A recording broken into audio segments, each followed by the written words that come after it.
आज हम अपने इस वीडियो में सीखेंगे कि होरा अधिपति बल कैसे चेक किया जाता है कि किस प्लैनेट को होरा अधिपति होने का बल मिलेगा, यानी होरा का अधिपति कौन होगा। तो होरा का अधिपति चेक करने के लिए यानी होरा का स्वामी चेक करने के लिए पहले तो हमें ये पता होना चाहिए कि होरा क्या होती है। होरा का अर्थ होता है, जैसे कि हम जानते हैं कि एक दिन में 24 घंटे होते हैं और उसमें हम मानते हैं कि 12 घंटे दिन के होते हैं, 12 घंटे रात के होते हैं। लेकिन जिस फॉर्मेट को हम लेकर चलते हैं डेली यूज़ में, वो हमारा फिक्स होता है कि 12 घंटे का ही दिन होगा, 12 घंटे की ही रात होगी, 24 घंटे होंगे, 1 घंटे में 60 मिनट होंगे, उसमें कुछ भी चेंज नहीं होता। लेकिन वैदिक कल्चर में दिन छोटे हो सकते हैं, रातें बड़ी हो सकती हैं, रातें छोटी हो सकती हैं, दिन बड़े हो सकते हैं। और ये जो 1 घंटे वाला हिसाब होता है कि 24 घंटे होते हैं 12-12, उनमें भी 60 मिनट का जो हमारा फॉर्मेट है वो नहीं रहता, वो भी कम ज़्यादा हो सकते हैं। यानी एक होरा में 60 मिनट से ज़्यादा भी हो सकते हैं और 60 मिनट से कम भी हो सकते हैं। तो इसके लिए हमें सबसे पहले ये देखना होगा कि दिन जो जन्म है वो दिन के समय का है या रात के समय का है। क्योंकि यदि जन्म दिन में हुआ है तो हम दिनमान चेक करेंगे, रात में हुआ है तो हम रात्रिमान चेक करेंगे। और फिर जो भी हमारा दिनमान या रात्रिमान आएगा उसे हम 12 हिस्सों में डिवाइड करेंगे। जो हमारा 12वां हिस्सा होगा वो हमारी एक होरा होगी, मतलब वो हमारी एक होरा का मान होगा कि इतने मिनट की हमारी होरा आई है। तो इस कुंडली में जिसपे हम कर रहे हैं पूरा षडबल, उसमें हमें ये बताया गया है कि जन्म जो है वो 8 तारीख का है और जो जन्म है वो रात को 2:45 पर हुआ है।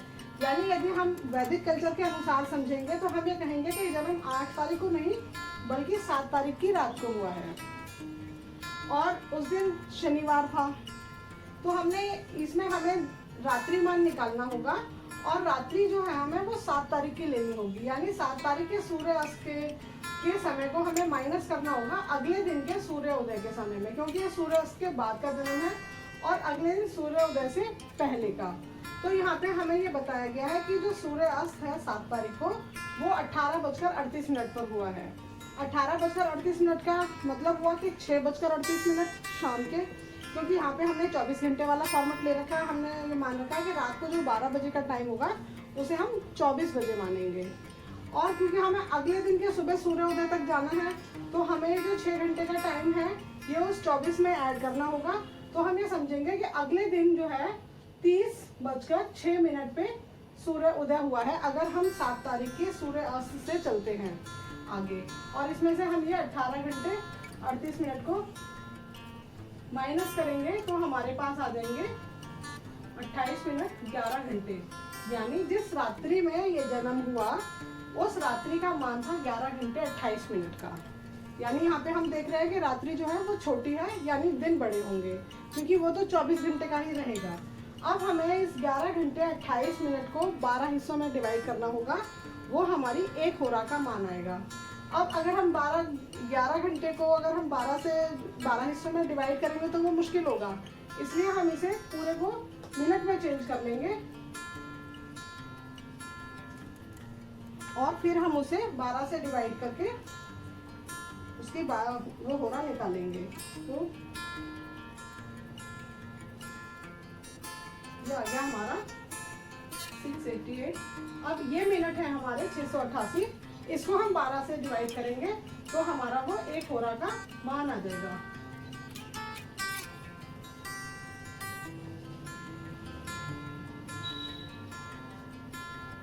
यहाँ पे हमने देखा हमारे 57 मिनट कंप्लीट हो गए, 12वां हिस्सा जो है यानी 57 मिनट हो गए और हमारे पास ये 4 मिनट एक्स्ट्रा बचे हैं और इस 4 मिनट को भी हमें 12 हिस्सों में डिवाइड करना होगा।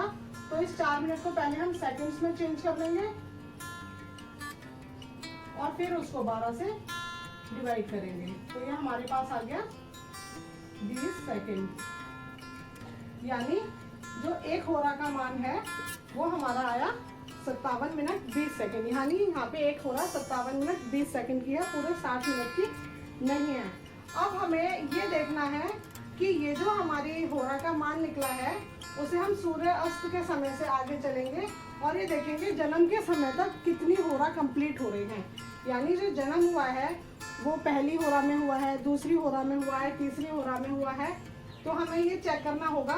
तो हमें ये जो जन्म का समय है उससे डिफरेंस लेना होगा, सूर्य अस्त से जन्म के समय तक का डिफरेंस लेना होगा कि वो डिफरेंस कितना है, क्योंकि उसी डिफरेंस को हमें इन होरा के हिसाब से डिवाइड करना होगा कि वो कौन सी होरा में जन्म हुआ है। यानी यदि अगर हमारा ये जन्म का समय जो है 2:45 है, तो हम कहेंगे कि ये 26:45 पर जन्म है, क्योंकि 24 के बाद हम आगे चलेंगे 2 घंटे और, यानी 26:45 का जन्म है और सूर्यास्त का जन्म समय है 18:38 का। ये हमारा आएगा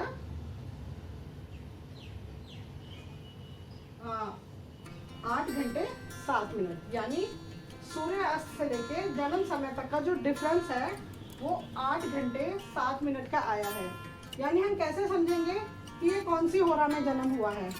एक तरीका तो होता है कि हम सीधा सूर्य अस्त के समय में उस समय को ऐड करते हुए जाएं और हमें पता चलेगा कि कौन सी होरा है। जैसे हमने यहाँ पे ये ऐड किया इस तरीके से।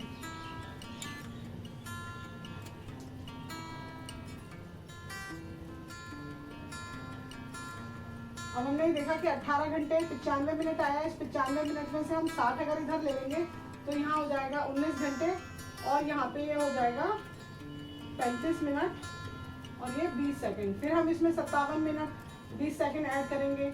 एक तो हमारा ये तरीका होता है कि हमारी ये पहली होरा हो गई, ये दूसरी होरा हो गई। एक दूसरा होता है कि हमारा ये जो डिफरेंस आया है टाइम का 8:07, इसको हम डिवाइड करते हैं इस टाइम से। अब हमारे पास ये जो टाइम है ये तो है हमारे पास घंटे और मिनट में, और ये है मिनट और सेकंड में। यानी डिवाइड करना हो या मल्टीप्लाई करना हो तो दोनों डिजिट हमारी इक्वल होनी चाहिए, या तो घंटे में ही हो या मिनट में ही हो या सेकंड में ही हो। तो हम यहाँ पे, क्योंकि हमें ये जो होरा का मान है ये सेकंड में आया हुआ है, तो हम इस टाइम को भी सेकंड में चेंज कर लेंगे और इसको भी सेकंड में चेंज कर लेंगे, तो हमारे लिए डिवाइड करना ईजी हो जाएगा। तो ऐसे में हम इस 8:07 को अगर सेकंड में करेंगे चेंज तो हमें करना होगा 8 × 60 + 7, ये आया हमारा 487। और फिर हम इसे दोबारा 60 से मल्टीप्लाई करेंगे तो ये हमारा आ जाएगा 220। तो ये हमारे सेकंड्स हो गए इस टाइम ड्यूरेशन के, जो कि हमारा सूर्य अस्त से लेके जन्म समय तक के बीच का है। अब हमें अपना एक होरा का जो मान है उसे भी हम सेकंड में कर लेंगे।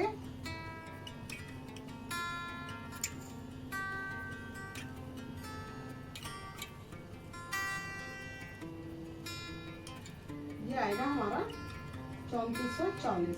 अब हम सीधा अगर इसको इससे डिवाइड कर देते हैं तो हमारा ये आ जाएगा कि किस होरा में जन्म हुआ है।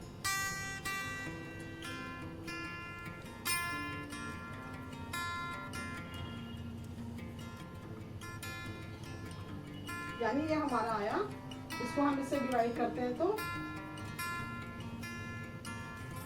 8.4941। यानी हमें ये देखा कि 8 होरा हमारी कंप्लीट हो गई हैं और 9वीं होरा चल रही है। यानी हमें ये पता चल गया कि जो जन्म है वो 9वीं होरा में हुआ है। अभी हमने ये समझा कि होरा कैसे कैलकुलेट की जाती है, यानी जो जन्म है वो कौन सी होरा में हुआ है। अब हमें ये देखना है कि किसी भी दिन जन्म होने पर पहली होरा कौन सी होती है, दूसरी होरा कौन सी होती है, ये हम किस तरीके से देखते हैं। तो इसके लिए हमें ये समझना होगा कि यदि जन्म दिन में हुआ है तो जिस दिन जन्म हुआ है, यानी अगर सोमवार को जन्म हुआ है तो पहली होरा चंद्रमा की होगी, मंगलवार को जन्म हुआ है तो पहली होरा मंगल की होगी। लेकिन यदि जन्म रात में हुआ है तो पहली होरा उस जन्म वाले दिन से 5वें दिन की होती है। यानी अगर हम इस कुंडली को देखें तो हम ये जानते हैं कि यहाँ पे जन्म रात का है, तो यहाँ पे अगर हम ये दिन लेते हैं, पहले जैसे हमने माना सोम, मंगल, बुध, शुक्र, शनि और रवि। यानी यदि जन्म सोमवार को हुआ है तो जो पहली होरा है वो रात्रि के समय होने पर कौन सी होगी, उससे 5वें दिन की, यानी 1 2 3 4 5। यानी यदि सोमवार का जन्म है और रात्रि का जन्म है तो पहली होरा शुक्रवार की होगी। इसी तरीके से यदि मंगल का जन्म है, मंगल की रात्रि का जन्म है तो पहली होरा शनिवार की होगी। बुधवार का जन्म है तो पहली होरा सूर्य की होगी। ये हमारा सीक्वेंस होता है कि यदि जन्म दिन में है तो पहली होरा किसकी होगी, और जन्म रात्रि में है तो पहली होरा किसकी होगी। अब हमें ये देखना है कि अगर हमने ये मान लिया यहाँ पे हमें ये जन्म दिया गया है शनिवार का, तो हम और रात्रि का जन्म है, तो हम ये नहीं कहेंगे कि यदि हमारा शनिवार का जन्म है तो शनि 1 2 3 4 5 पहली होरा बुध की होगी। नहीं, ये गलत होगा, क्योंकि ये जो इन्होंने शनिवार माना है ये रात के 12 बजे के बाद शनिवार मान लिया है। लेकिन क्योंकि हम वैदिक कल्चर के अनुसार चल रहे हैं यहाँ पे, तो हम ये कहेंगे कि ये जन्म शनिवार को नहीं बल्कि शुक्रवार की रात को हुआ है। तो हमें यहाँ पे शुक्रवार से 5वां दिन काउंट करना होगा और हमें ये मानना होगा कि ये जन्म शुक्रवार की रात को हुआ है। तो पहला दिन शुक्रवार होगा और दूसरा, तीसरा, चौथा और 5वां, यानी इस कुंडली के अनुसार जो पहली हो रहा है वो मंगल की आएगी। यानी हमने ये माना कि पहली होरा हो गई मंगल की। फिर अब हमें होरा का सीक्वेंस लेना है कि अगर होरा जो होती है वो पहली अगर मंगल की है तो दूसरी किसकी होगी, तीसरी किसकी होगी। तो उसके लिए हमें समझना है कि जिस भी प्लैनेट की पहली होरा है उस प्लैनेट से 5वीं होरा अगली आती है और फिर उससे 5वें प्लैनेट की होरा उससे अगली आती है। जैसे हमने माना कि अगर हमारी पहली होरा मंगलवार की आई है तो दूसरी होरा इससे 5वें प्लैनेट की होगी। यानी अगर ये मंगल है पहले तो यहाँ से वो 1 2 3 4 5, यानी दूसरी होरा होगी सूर्य की। फिर तीसरी अगर हम सूर्य से लेंगे तो 1 2 3 4 5, यानी तीसरी होरा हुई शुक्र की।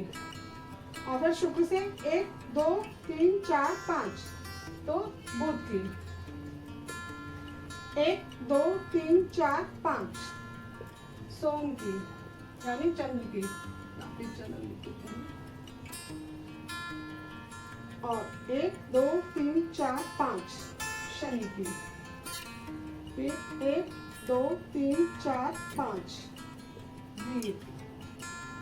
और फिर 1 2 3 4 5, यानी हमने देखा कि होरा का सीक्वेंस जो है वो पहली होरा मंगल की होगी, दूसरी सूर्य की, तीसरी शुक्र की, चौथी बुध की, 5वीं चंद्रमा की, 6ठी शनि की और 7वीं गुरु की। तो ये हमारा होरा का जो सीक्वेंस है ये हमेशा यही रहेगा, चाहे जन्म दिन में हो चाहे रात में हो। यानी यदि पहली होरा मंगल की है तो दूसरी सूर्य की आएगी, पहली सूर्य की है तो दूसरी शुक्र की आएगी। ये हमारा होरा का एक सर्कल है, वो इसी तरीके से चलेगा। अगर हम अपने दिनों के हिसाब से लेंगे तो हर प्लैनेट से 5वें प्लैनेट की होरा उससे अगली होरा होती है। और इस कुंडली में हम कैसे देखेंगे होरा अधिपति कौन है। हमने ये समझा कि शुक्रवार की रात का जन्म था, पहली होरा हमारी मंगलवार की आई थी, क्योंकि रात्रि में यदि जन्म होता है तो पहली होरा उससे 5वें प्लैनेट की होती है।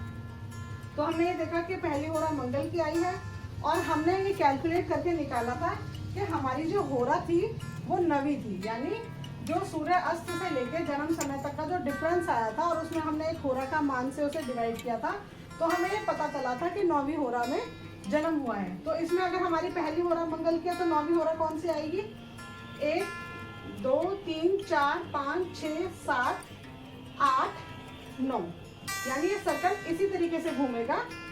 और यहाँ गुरु के बाद फिर मंगल आ जाएंगे और सूर्य, यानी ये जो जन्म है ये सूर्य की होरा में हुआ है। और होरा अधिपति जो है वो इस कुंडली में सूर्य बनेंगे और सूर्य को यहाँ पे 60 षष्ठ्यांश का बल मिलेगा। तो इस तरीके से हमने ये होरा अधिपति निकाले हैं।